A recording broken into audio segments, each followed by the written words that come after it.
Chef Mark, a proud New Yorker who spent decades perfecting his craft. You are the personal chef for Fat Joe, who is now Skinny Joe. Skinny Slim Joe. Are you responsible for that? I'm partly responsible. After working in kitchens all across the city, he became Fat Joe's personal chef. For you, what is the definition of soul food?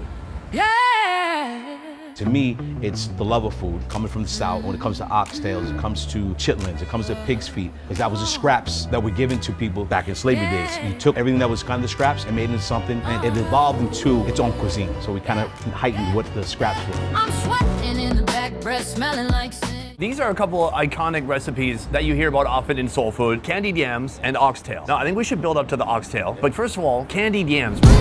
Start by loading yams into a giant pot, then dump in sugar, water, yellow food coloring, and an entire brick of butter. Now bring it all to a boil. I grew up on candied yams. It is a staple. You gotta have this for the holidays, Easter, Christmas. To the bridge. Once the yams are soft, stir in cornstarch dissolved in water to thicken up that sweet buttery sauce. I think that it's a phenomenal dish because when you do it, it tastes like dessert. Pour the mixture into a food tray and finish it off with cinnamon and raisins. Let's try it out. Cheers.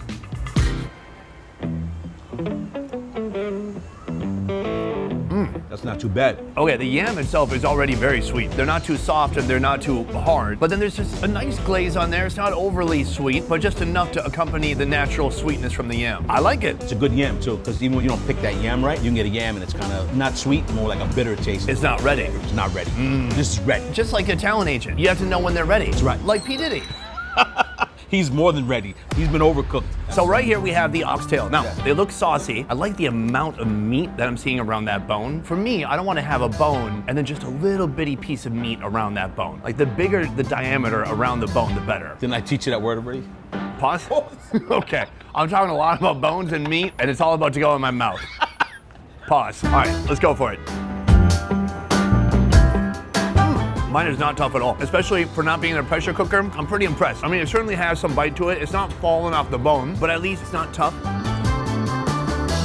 I like the taste of the gravy. It's very salty. There's a bunch of turmeric inside. My fingers are dyed yellow. This is a good food to eat while you're driving. Yeah, sure. You just drive, pick, throw the bone out the window. This makes sense for this price point here. I think if they put it in a pressure cooker, it might get a little bit softer, maybe a little bit more gooey. The fat would render it down a little bit more because there are some harder chunks of fat or lard just staying in that fatty shape. But overall, satisfying.